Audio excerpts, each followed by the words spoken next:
ಮಾಜಿ ಸಚಿವ ಈಶ್ವರಪ್ಪ ವಿರುದ್ಧ ಬಿಜೆಪಿ ದೂರನ್ನ ಕೊಟ್ಟಿದೆ. ಚುನಾವಣಾಧಿಕಾರಿಗಳಿಗೆ ದೂರನ್ನ ಕೊಟ್ಟಿರೋದು ಬಿಜೆಪಿ ನಾಯಕರು.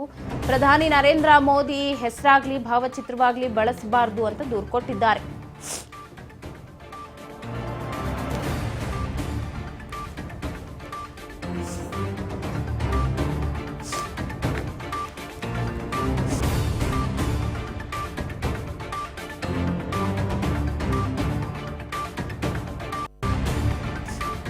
ಬೆಂಗಳೂರಿನಲ್ಲಿ ಚುನಾವಣಾ ಅಧಿಕಾರಿಗಳಿಗೆ ದೂರನ್ನ ಕೊಟ್ಟಿದ್ದಾರೆ.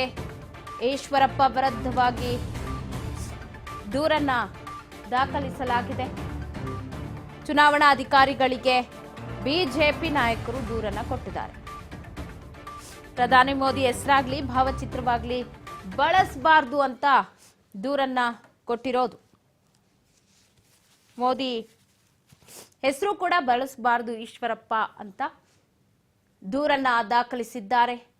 ದೃಶ್ಯದಲ್ಲಿ ಗಮನಿಸ್ತಾ ಇದ್ದೀರಾ, ಛಲವಾದಿ ನಾರಾಯಣ ಸ್ವಾಮಿ ರಾಜೀವ್ ಅವರು ಕೊಟ್ಟಂತಹ ದೂರು ಇದು. ಬಂಡಾಯ ಎದ್ದಿದ್ದಾರೆ, ಬಂಡಾಯ ಶಮನ ಆಗಲಿಲ್ಲ. ಇಂದ ಅಮಿತ್ ಶಾ ಅವರು ಬಂದಾಗ ಏನೋ ಮಾಡ್ತೀವಿ ಅಂತ ಹೇಳಿ ಅವ್ರಿಗೆ ದೆಹಲಿಗೆ ಕರ್ಸ್ಕೊಂಡ್ರು. ಬಟ್ ದೆಹಲಿಗೆ ಹೋದ ನಂತರ ಬಾಗ್ಲು ಮುಚ್ಕೊಂಡಿದ್ರು. ಇದೀಗ ಮುಖ್ಯ ಚುನಾವಣಾಧಿಕಾರಿಗಳಿಗೆ ಪ್ರಚಾರದಲ್ಲಿ ಮೋದಿ ಹೆಸರು, ಮೋದಿ ಭಾವಚಿತ್ರ ಏನು ಕೂಡ ಅವರು ಬಳಸಬಾರದು. ಪಕ್ಷೇತರವಾಗಿ ಅಭ್ಯರ್ಥಿಯಾಗಿ ಕಣಕ್ಕಿಳಿತಾರೆ ಅಂತಂದ್ರೆ ಅವ್ರು ಯಾಕೆ ಮೋದಿ ಅವರ ಭಾವಚಿತ್ರ ಇಟ್ಕೋತಾರೆ? ಮೋದಿ ಅವರ ಹೆಸರು ಯಾಕೆ ಬಳಕೆ ಮಾಡ್ಕೊಳ್ತಾರೆ? ಪಕ್ಷೇತರ ಅಂದಾಗ ಬಿಜೆಪಿ ಬಿಟ್ಟು ಹೊರಗೆ ಅಂತಾನೆ ಅರ್ಥ.